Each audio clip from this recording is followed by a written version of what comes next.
Good morning friends. શાલાકતંત્રની અંદર વર્તમગત રોગની અંદર નેક્સ્ટ છે નિમેષ, કે વાતા જ રોગ છે, અસાધ્ય છે. નિમેષનો મતલબ શું છે? એક્સેસિવ મૂવમેન્ટ ઓફ ધ આઈલિડ્સ, કે આઈલિડ્સની મૂવમેન્ટ વધારે થાય છે. એટલે કે નિમેષણી શિરા વાયુ, નિમેષણી જે શિરા છે એની અંદર વાયુ શું થાય છે? પ્રવેશ થાય છે. અને વર્તમાં શું થાય છે? સંશ્રય થાય છે.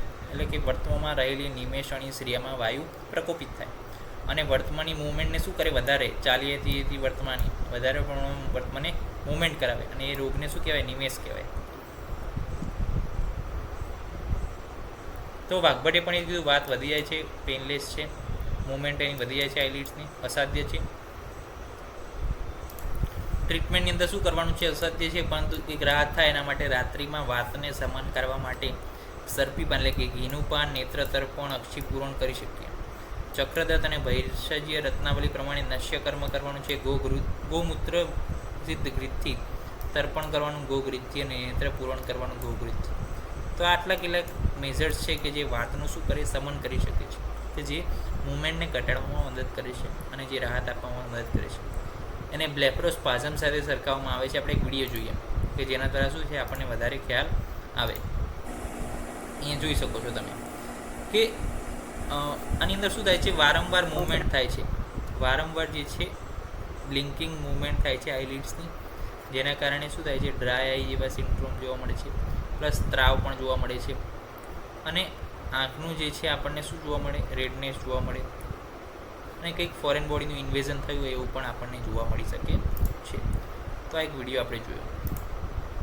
બીજું, અને બ્લેફરોસ્પાઝમ સાથે સરખાવ્યું છે કે આઈલિડની અનકન્ટ્રોલ મસલ કોન્ટ્રેક્શન થાય છે. આઈલિડનું abnormal contraction of the muscle around the eye, involuntary sustain forcefully closure of the eyelid થાય. Meige syndrome, when mouth and neck contraction are also present with leg contraction is called Meige syndrome. એટલે કે આંખો તો ચાલુ જ હોય લીડની movement, અને mouth અને નેકનું પણ જો કોન્ટ્રેક્શન થવા લાગે સાથે સાથે, તો એને શું કહેવાય? મેજ સિન્ડ્રોમ કહેવાય. એના કારણો શું છે? અનનોન છે. Fatigue, stress, irritation, dry eye, light sensitivity, abnormal function of the basal ganglion, multiple sclerosis, આ બધા એના કોઝિસ હોઈ શકે છે. અથવા તો એક્યુટ એટલે કે ઝડપથી વિડ્રોલ કર્યું હોય આપણે બેન્ઝોડાઇઝેપિન ડિપેન્ડન્સ. ઓકે, એટલે કે કોઈ વ્યક્તિ બેન્ઝોડાઇઝેપિન જેવી ડ્રગ લેતો હોય અને એકદમ આપણે એ ડ્રગને છોડી હોય, એના કારણે પણ હોવા જોવા મળી શકે છે. પાર્કિન્સન ડિસીઝની મેડિસિનના કારણે, oestrogen replacement for woman going through menopause, એને પણ જો છે આવા પ્રકારનું બ્લેફરોસ્પાઝમ જોવા મળી શકે છે. સિમ્ટમ શું છે? વારંવાર બ્લિંકિંગ જોવા મળે, સ્પાઝમ જોવા મળે, અનકન્ટ્રોલ કોન્ટ્રેક્શન જોવા મળે, plus sensitivity to the sun and bright light જોવા મળી શકે છે.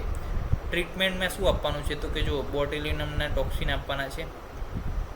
3 મંથે પીક આપણે ડોઝ આપવાનો છે સબક્યુટેનિયસલી ઓવર ધ ઓર્બિક્યુલારિસ મસલ, કે જે શું કરશે? Block neuromuscular junction, રિલીવ્સ the spasm, કે જે સ્પાઝમ આવે છે એનાથી રિલીવ્સ આપશે બોટ્યુલિનમના ઇન્જેક્શન. ઓકે, પછી પ્રોટેક્ટર માયોક્ટોમી કરવાની છે, કે જે મસલ આઈલિડના ક્લોઝર માટે જવાબદાર છે એનું આપણે શું કરવાનું છે? રિમૂવ કરવાના છે. Many patient will require botulinum toxin after operation, એટલે કે ઓપરેશન પછી પણ બોટ્યુલિનમના ઇન્જેક્શન અમુક પેશન્ટને જોઈએ છે. ડાર્ક ગ્લાસ પહેરવાના કીધા છે, કે જેથી શું છે? સનલાઇટથી પ્રોટેક્શન મળે. તો આ ઘણા બધા મેઝર્સ છે કે જે બ્લેફરોસ્પાઝમને અટકાવી શકે છે.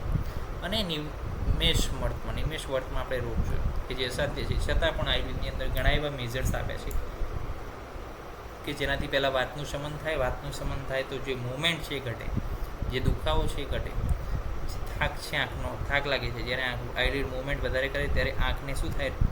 એક્ઝોસ્ટ થાય. તો એ જે છે એની અંદર પણ રાહત આપે છે. નેક્સ્ટ લેક્ચરની અંદર મળીશું નવા વિષય સાથે.